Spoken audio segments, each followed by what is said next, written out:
Okay, next I'm going to make a video about the Chinese culture. Um, I'm a professor of marketing, and my research interest is in globalization and its marketing implications. Basically, I take a approach of a behavioral approach that includes psychology, anthropology, sociology, and a little bit of economics into studying of human behavior. Especially about people's marketing decisions, like exchange decisions. Along the process, I've been teaching international marketing. That's one of my favorite topics, and I've told my students I've been teaching marketing research for about 12 years, and then later I started to teach international marketing. I've been teaching international marketing at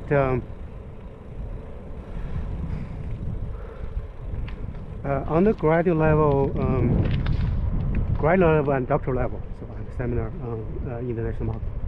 I found it's a very interesting topic, and so I have some credentials. So I have a doctoral degree in marketing and a minor in comparative sociology from University of Pittsburgh.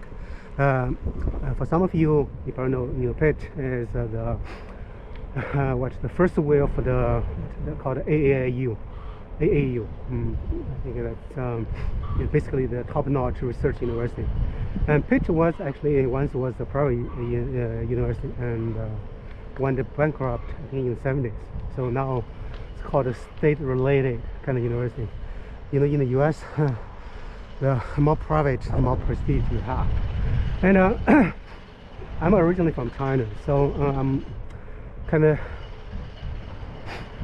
very involved in the Chinese studies, but my approach is from the business perspective.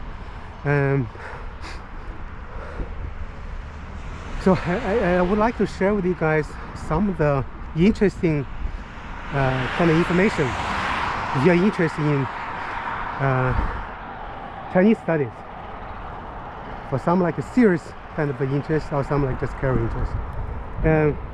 First, I want to introduce you guys several authors, their books. The first one is his name is Peter Hessler, Hessler. He has a Chinese name. His Chinese name is because he's trying to capture Hessler, my last name. And if you know the Chinese, you know that's a very masculine kind of name, and actually has way basically means grand, everlasting. So he knows Chinese culture very well. Actually, he speaks Chinese, but with a very distinctive kind of American accent. He married to a Chinese American. Her name is Leslie Chang. She has some books. The book called The Factory Girls. It's also interesting read. But focus on Peter Hessler. He, I think after he got his master's degree from Oxford, then he became a English language teacher to China in a city called Fuling. That's called a ghost city.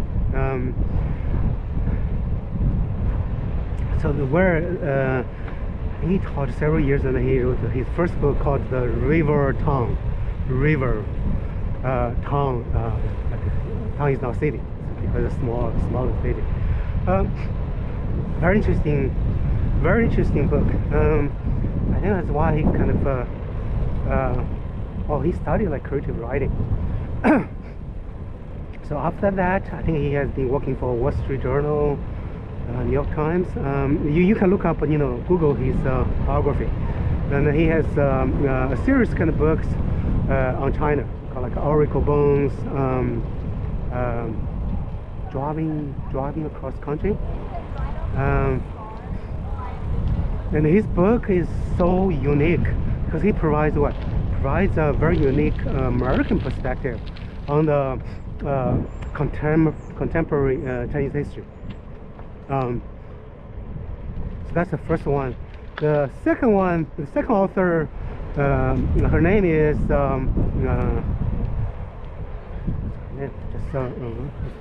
who wrote the Rape of Nanking, Chinese American. Just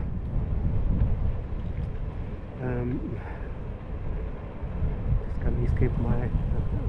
I actually had her kind of image just in front of me. Maybe because what? Because earlier, I mentioned Leslie Chang. Her Chinese name is Zhang Chunruo, Iris Chen. Iris Chen. I-R-I-S, Iris Chen. The Chinese name actually is a very beautiful name. Zhang is the last name. Chun basically means pure. Ru is like her parents actually got a PhD from Harvard. So she has I think 3 kind of very thought-provoking books on China. First one is called The Silkworm, talking about the Chinese math genius Qian Xuesen, who actually was endowed chair at MIT, later at Caltech, and then he moved back to China during the Korean War, and then later he became father of what is the modern Chinese the space I think the space program, like long-range missiles, all the stuff. Then her second book is the most famous one, The Rape of Nanking. I mean, it's hard to read actually. I never finished reading that book, just too horrific. Her third book is Chinese American. This is a book I highly recommend. You can understand how the Chinese Americans understand the immigration history. In addition to these 2 authors, I would recommend a PBS documentary called Becoming American. It's basically about how the Chinese assimilate into the American culture. How many episodes? I think you can find this one from most public library. It's a very, it's a can be emotional. I still remember like when I was watching the first episode, and I became so emotional I couldn't carry on.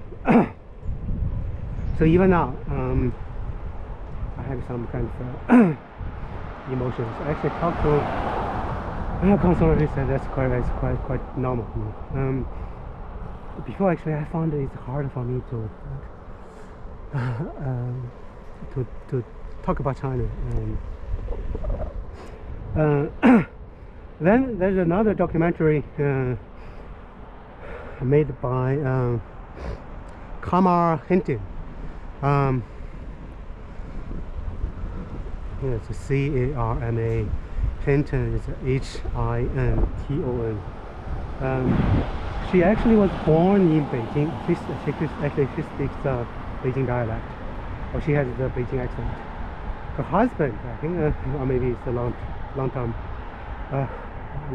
time partner, the Richard Gordon, and his Chinese name is very authentic, and Chinese name is Gao Fu Gui. So if you understand Chinese, you know the meaning. Gordon, which trying to capture the Gordon. It's Gao, I mean tall. Richard, rich. Fu Gui basically means fortune and also noble. A rich, wealthy.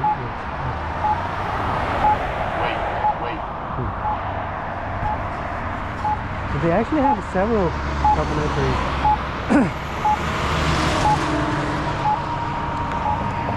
So in addition to the most important one is called the Gate of Heavenly Peace. Basically, literally translation means Tian Anmen. It's basically where the student movement took place. The Gate of Heavenly Peace. So she has a documentary on the cultural revolution called the Morning Sun, S-U-N.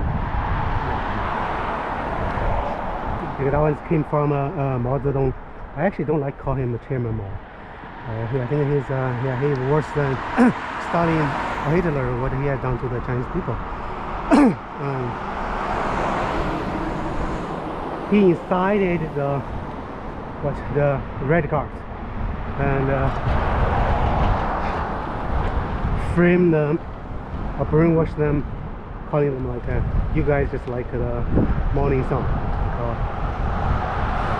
early morning sun, 8 or 9 o'clock.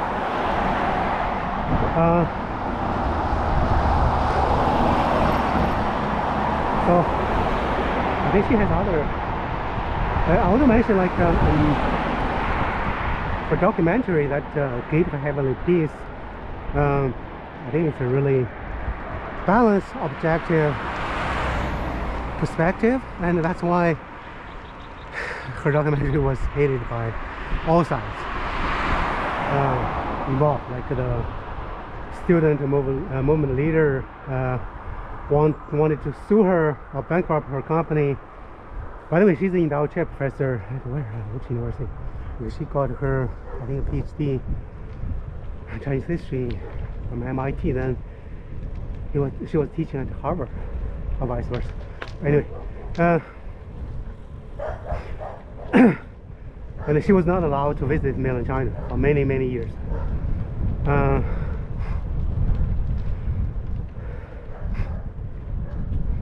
I watched that documentary actually before the Hong Kong handover, which is 1997. She actually went to Hong Kong University of Science and Technology. Talking about her documentary.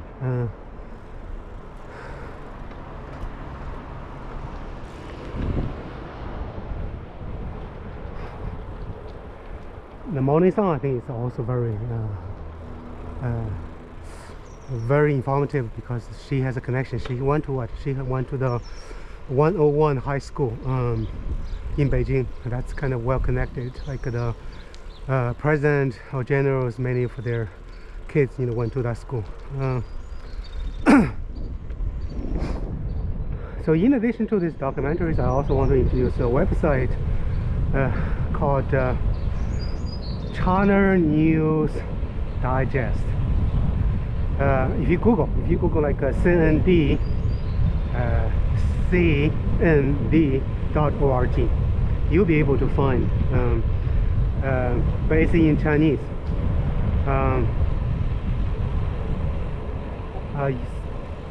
But you have friends, if you're really interested, serious about the Chinese studies, probably you want to study, Chinese. Like, now I'm very serious about my Spanish. It's important to understand, the language. Really understand, the ideas behind it. Actually, there are quite some sonologists, for example, Perlink, who actually helped finally escape China, who was an ambassador, or so he's fluent in Chinese. There was a UC Berkeley professor who actually had Greek courses on China. Actually, several professors. So if you're interested, you can get college level courses from the Greek courses. Yeah, they have topics on China.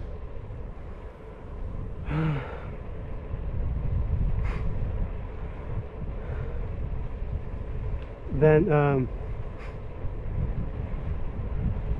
many big public research universities, for example, Pitt, University of Illinois, they have this library collection, typically under the East Asian sections.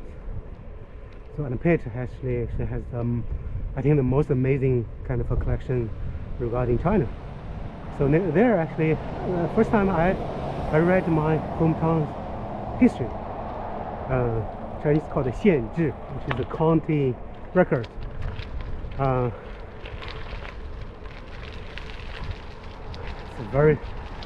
think it's a very, how to say, ironic, Chinese, you will not be able to read, your own kind of history, and why back in China.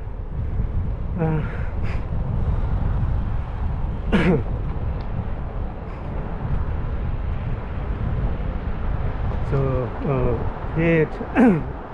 there I actually met one from senior, and she was head of that section, and she said Pitt actually is not the most comprehensive collector compared to like Illinois, Indiana.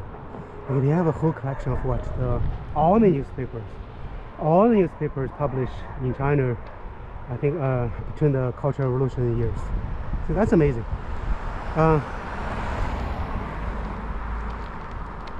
What else I find kind of interesting, given our kind of a global time, we live in a very global time. Even now we have setback for globalization. I think that people urge, to understand other cultures is always there and will be actually becoming stronger. That's the reason drive behind like international trade, international travel.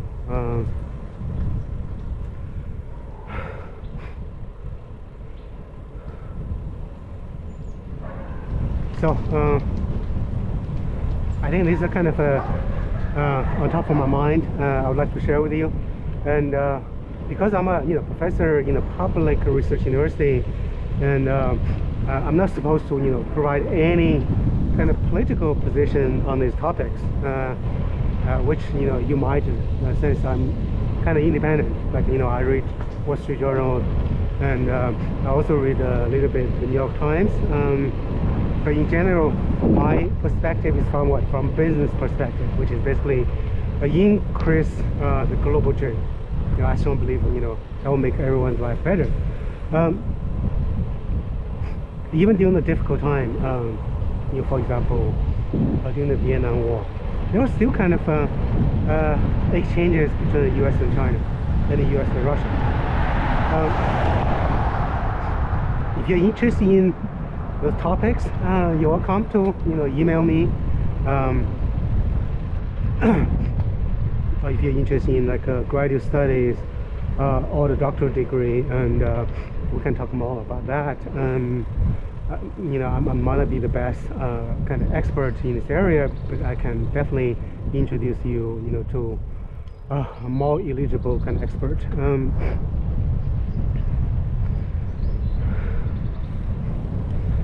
In general, I don't want to make it like my channel kind of big. I'm suppose the audience for my information is rather kind of selective or limited. Okay, I'm going to stop here for this video.